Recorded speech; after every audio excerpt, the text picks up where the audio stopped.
Can unwavering beliefs stand the test of logic and scrutiny? In a fiery college debate, a student boldly champions her ideology only to uncover shocking contradictions that force her to confront an uncomfortable truth about her deeply held convictions. 1. Defining economic and social equality. The debate begins with the student struggling to explain economic and social equality. She asserts that it's about providing equal opportunities, but Charlie Kirk points out examples like Cuba and Venezuela, describing them as failed socialist states. The student is left flustered as the argument starts to unravel. Economic and social equality. I don't know really what that means, but maybe you could tell me. Interesting, yeah. It means that like all people kind of get the same opportunities in Like life. Cuba? Or like Venezuela? No, not like Cuba or Venezuela. Or like North Korea? No, not like... Or like how the Soviet Union did it. 2. Socialism and nationalization. The student passionately defends socialism, claiming Venezuela's failures stem from U.S. interference. Or like Venezuela? No, not like Cuba or Venezuela. Or like North Korea? No, not like... Or like how the Soviet Union did it, right? No, I'd like you to stop like interrupting me. I think that all those examples of like capitalist systems are...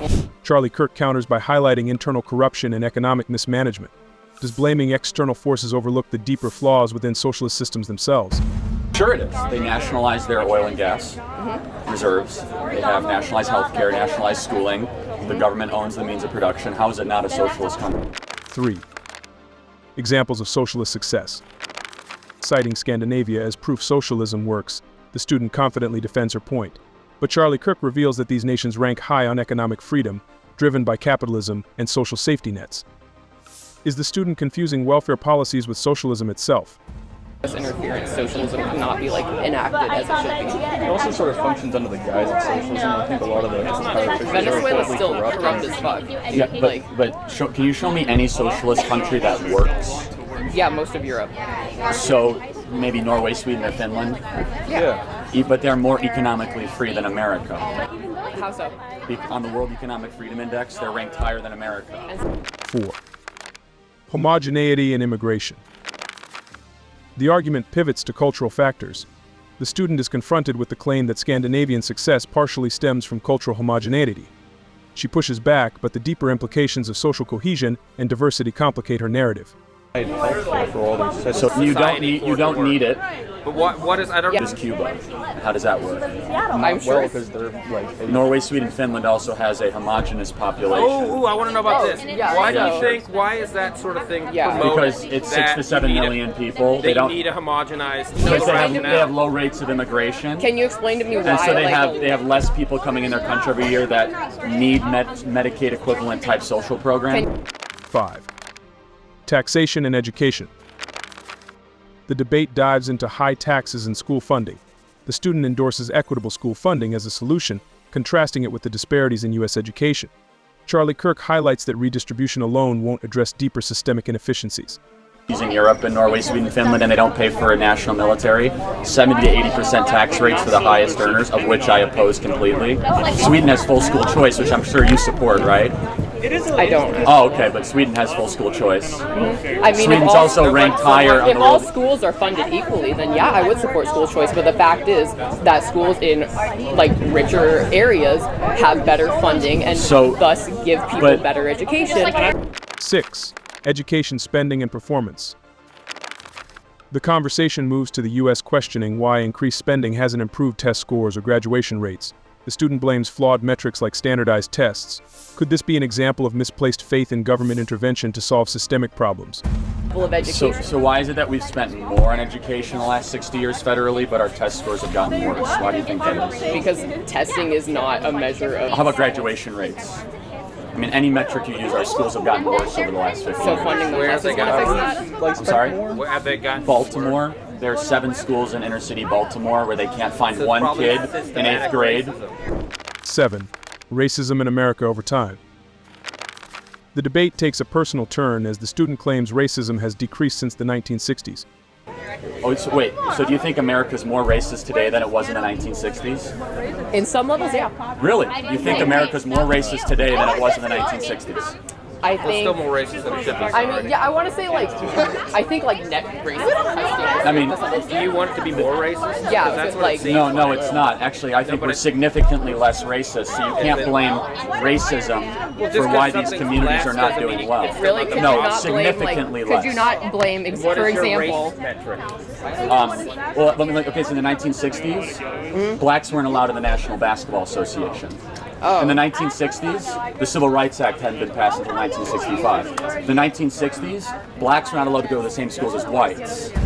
Charlie Kirk agrees progress has been made but challenges her to address structural inequalities that persist today, leading to a charged exchange on systemic change. 8. Housing discrimination and school inequality. Historical housing policies that segregated communities are brought up, with the student arguing their long-term effects perpetuate inequality. Charlie Kirk challenges this by comparing the success of Asian Americans.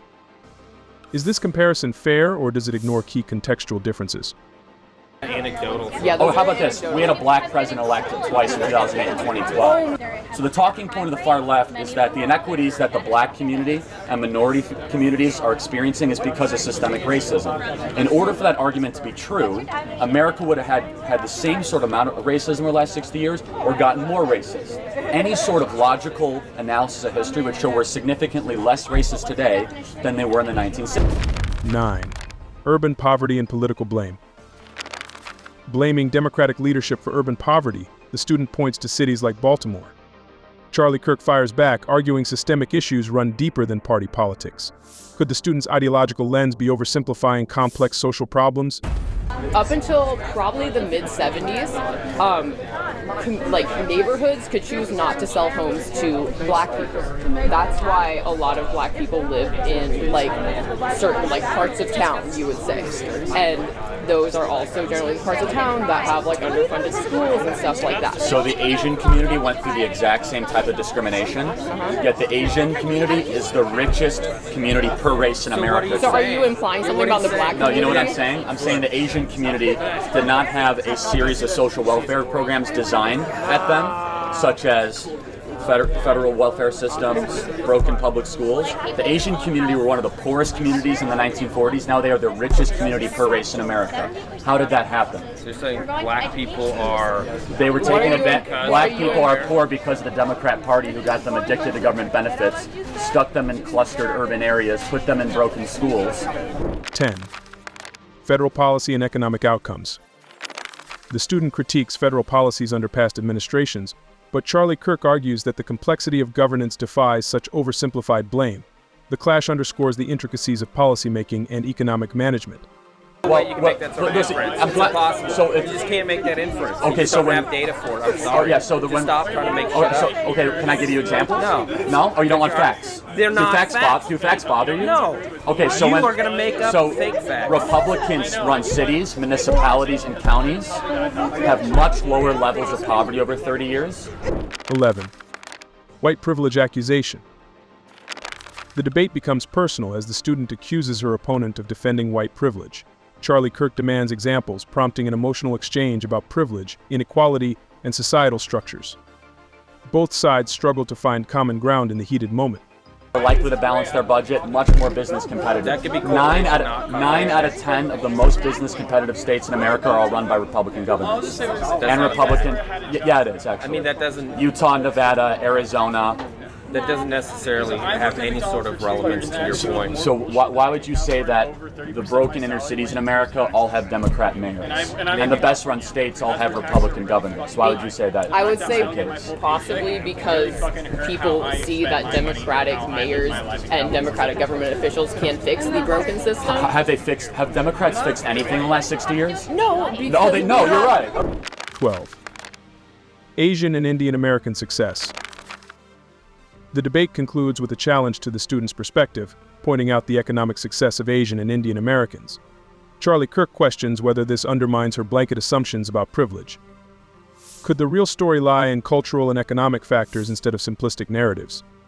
Yeah, Asian privilege, because Asians in America actually are richer on average than whites in America. And so are Indian Americans, by the way. By the end, the student is left grappling with a harsh realization the ideology she thought was inclusive might have discriminatory undertones. this country, but everybody in What this does country. being a white person have to Think do about about that. anything? I actually have a question. Is it time to rethink the labels we use and the systems we champion? Like, share, and subscribe. What's your take on this heated debate?